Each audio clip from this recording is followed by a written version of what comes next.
Hey, what's up, guys? Welcome back to Lazy Couch Thoughts. I'm gonna try and do a video like this every 10 to 15 games or so on the Pelicans.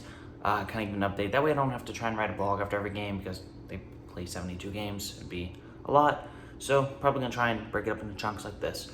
Pelicans played their 14th game of the season last night, so that's why I'm doing it now. You can pretty much split this season into two kind of halves almost. They started season 4-2. Then they lost 2 games in a row. They really shouldn't have lost. They blew late. They were in control and they just didn't win. And ever since then it was and all of a sudden they go 1-7 over their last 8 games. I can't with this team anymore. There's so many problems. The one problem that everyone thought we would have that we really don't have is spacing. As silly as that is to say. And the spacing isn't great, don't get me wrong, but Zion's still averaging 27 to 28 points in the month of January. Spacing can't be that terrible. The defense, it's gotten worse. How did it get worse? I get Drew left, but apparently Eric Bledsoe was he was an all defensive player last year, and he made the team over Drew. So technically, he should be a better defender, right? We still have Lonzo. Steven Adams is leaps and bounds better than Derek Favors. You would think Zion and B.I. would grow a little bit this year. Like, it doesn't make sense that we're worse on defense. And then this offense, it's so, stagnant. They want to play ISO, but the only person on the team that can really play ISO is Brandon Ingram. And then you have people, they hate moving the ball around, and they hate hitting open looks. They don't want to shoot them. It's not that they, don't make them, which they don't really make them either, but they don't shoot them. The amount of times I've seen Lonzo pass up an open 3, dribble in 15 feet, and then lose 10 of those feet, and then hit a step back, and then hit it off the front iron, and he's just shooting a 2 that's, a foot or 2 in front of the 3-point line on a step back instead of just hitting an open 3. What are we doing? It's so silly, and the problems are still the problems. I don't want to hear, we'll let Lonzo run the offense, and then now we're cooking. No, he's not a point guard, especially not in the half court. And transition, he's fine as a point guard. He's actually really good at it. He can make half court passes. He can make full court passes very well. That's why people think he can be a point guard. But then you look at the stats, and then you see that he'll turn the ball over more times on a drive than he will actually convert the layup. And then you find out he actually doesn't even drive that often. Then you find out he's actually not that good on a pick and roll. So what do you do here? So then I started thinking, I was like, you know what? Steven Adams is great. He sets really good screens. He's grabbing double-digit boards every night. He's playing great defense. He's our anchor on defense. It doesn't really matter what he does on the offensive side. If he only puts up 2 to 10 points, that's fine. I don't care. He can never score a bucket, and he'll have so much impact on the game. B.I. and Zion are good enough to run that offense by themselves in that starting unit. So if you're not going to contribute on the offensive side of the ball, you better play lockdown defense, and nobody's doing that right now.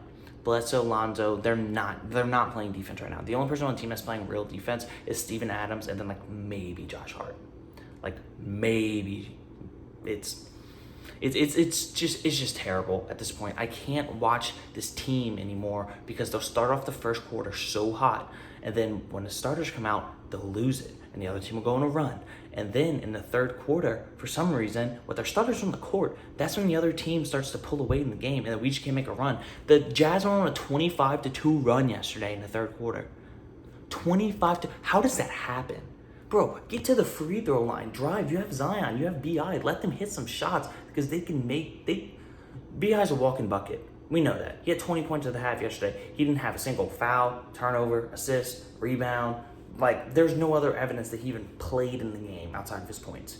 And then you have Zion, who can legit score at will in the paint. And he did that the last 2 games against Utah, who's supposed to have a great rim protector in Gobert. But they go on a 25-2 run? And the problem with this team is they're so young. So, if shots aren't falling on the offensive side of the ball, they just don't try on defense. They start getting lazy in transition. They don't get back. They don't want to play transition D. All of a sudden, they're hitting threes. They're getting easy layups. Then we start getting worse and worse. So we start to press. And we start launching threes. It's the same problem with the Gentry stuff that we had last year. And, I'm starting to think maybe it's not even coaching. Maybe it's just personnel. But we're only 14 games in, so I'm not trying to skies falling, because we did just play an extremely tough stretch. We played a stretch where we played some very great teams like the Lakers and the Clippers and the Jazz and the Nuggets. Like, we played Pacers. Like, we played a lot of really good teams during this stretch. But bro, they gotta pick it up. You gotta at least improve every game. You don't have to win every game. This season's not really about winning.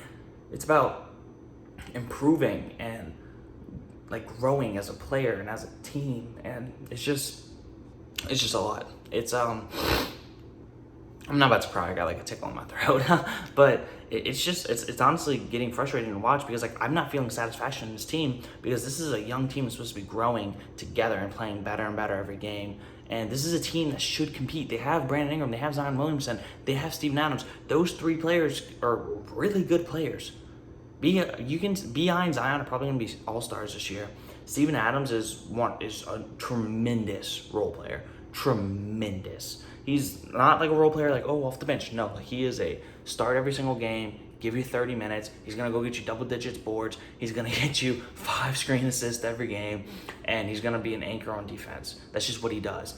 But then you add in, we have no bench. JJ Redick's not hitting his shots. Nickeil Alexander-Walker, I love him. Like, love him to death. But still, the one thing that I'm really getting excited about is Kira Lewis in his limited minutes has looked extremely good. He looks like a point guard. He doesn't just have the title. He actually looks like a point guard. He made a pass last night that at the end of the game, whenever he like drove and like dribbled back between his legs and like kind of like threw like that, and like it like into the corner, and somebody hit open three, and like it didn't matter at all, but like it was a nice pass. And then Altus was like, oh my god, did you see that? We haven't seen anyone do that on this team ever.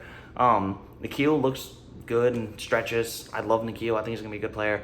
Jackson Hayes looks better. Not really saying much, but he's still kind of a cat chasing laser pointer on defense. And yeah, Josh Hart looks like he's the only person that wants to be out there whenever the second unit comes in or whenever we're losing.